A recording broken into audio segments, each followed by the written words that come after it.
today's discussion, we will travel 6,000 miles from the United States to Ghana, West Africa, where we will visit the Ahanta West region of the country and the little-known but culturally rich tribe of the Ahanta people. We will talk about education in a still developing region and some of the similarities and differences with the education system in the United States, all the while striving to learn lessons that can be used to help education to better serve people of African descent living in the diaspora.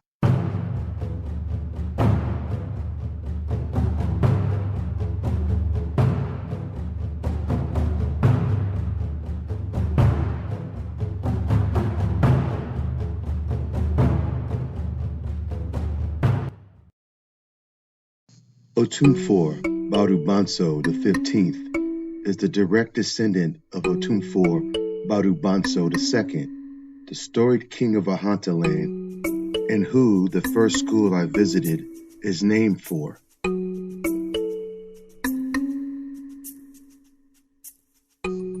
Agona, a town of about 60,000, is approximately 7 miles from the coast.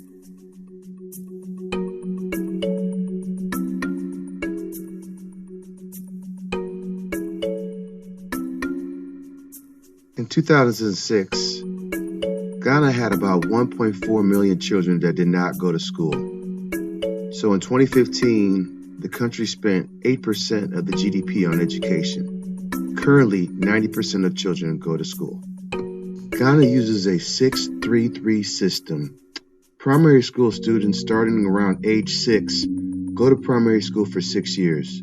Junior secondary students have 3 years.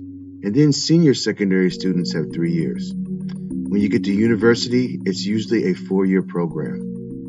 It costs approximately $88 to send your children to school per student. The average Ghanaian makes about $628 per month. This is 14% of 1 month's salary. Preschool education starts around age 4. Students are graded on practical and their cognitive abilities. A young student may be given some blocks and asked to perform a task like build a house or a car, and they will be measured on how well they do those functions. The first school I visited in Ahanta land was Baidoo Bonsoe Senior High Tech School, located in Agona. The school was founded in 1991 and was the first community school in Ahanta land when it opened.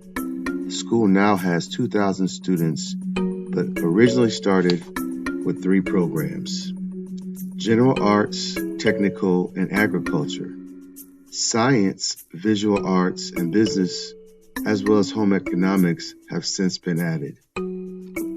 There are 4 categories of schools in Ghana: A, B, C, and D. A category schools are considered the best and the most difficult to get into.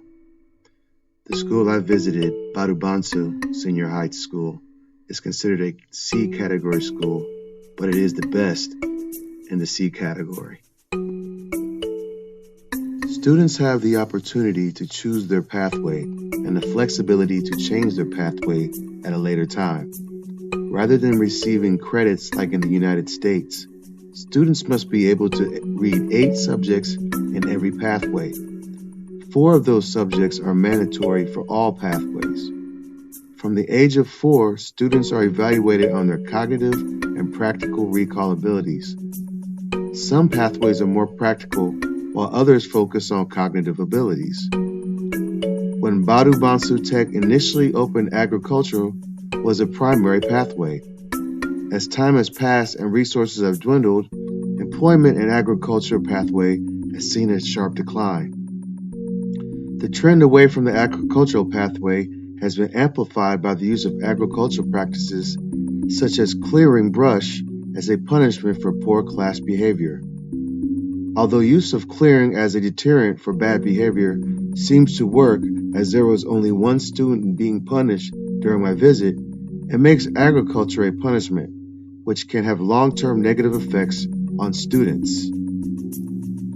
One of the key aspects of Ahanta culture that needs to be maintained is the ability to be self-sustaining during times of economic struggle.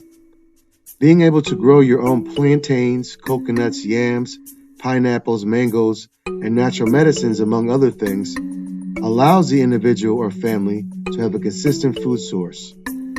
Coupled with cooperative community practices, self-sustainability is vital for the African survival. Students are graded using a number system. 80% or higher is equal to a 1 and is a very difficult score to achieve. 70 to 79% equals a 2. 60 to 69% equals a 3, and that's the minimum number you can get and still pass. A D, E, and F are all failing, and those numbers are 7, 8, and 9.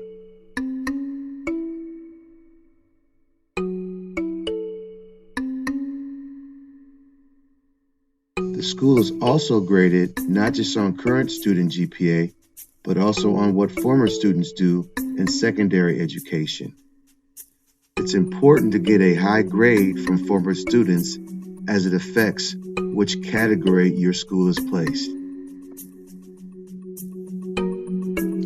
I had the opportunity to sit in on an advanced algebra class for about an hour, and I was taken aback about how respectful the students are standing when I entered the room, how they all clapped in unison when a fellow student answered a question correctly, and how attentive and focused they were on the teacher and learning the material. There were no cell phones.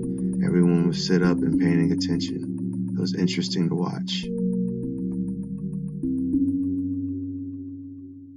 When I spoke to the students, I just wanted to let them know that they were doing a great job at being learners and that they should maintain the focus that they have, and that students in the United States have a ways to go before we can get to their level of focus in the classroom. In public national schools, all students take a core curriculum consisting of English language, integrated science, math, and social studies. Each student also takes 3 or 4 elective subjects, chosen from one of 7 groups: sciences, arts, which are social sciences, vocational, which are visual arts and home economics, technical, business, or agricultural. Secondary transcripts contain percentage grades for each subject, for each of the 3 terms. For the 3 years of senior secondary school, Ghana's tertiary institutions enroll 300,000 students in undergraduate, graduate, certificate, and diploma programs.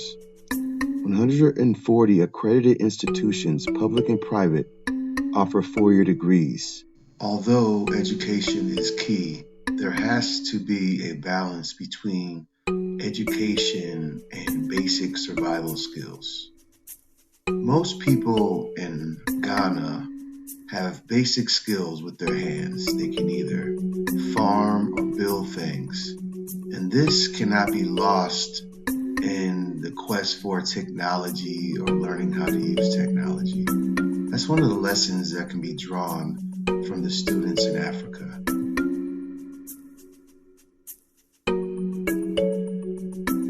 In the United States, there also needs to be more of an emphasis placed on a group score or a class score or an age grade score in order to make sure that the students hold each other more accountable, to make sure that the work is done, because you don't want your class scores to be lowered because of one student's inability to get the work done. When students miss exorbitant amounts of class, then the school will pay a visit to the home to determine what seems to be the problem. In many cases, the students are just helping families harvest crops or raise extra income for the family. When that's the case, the school makes exceptions for that student to make sure the student is taken care of and has an opportunity to make up that work that they missed. Just a reminder not to forget the 4 pillars of Afrocentric understanding, relearn your African history. You need to understand mechanics of systematic racism. While you're doing this, you're going to practice self-care, and the whole time stay involved in your community. This is Kwame Jenfi. I wanted to say thank you for listening to this presentation. You can find me on YouTube, Spotify, or any platform that has podcasts. Thank you. Have a good day.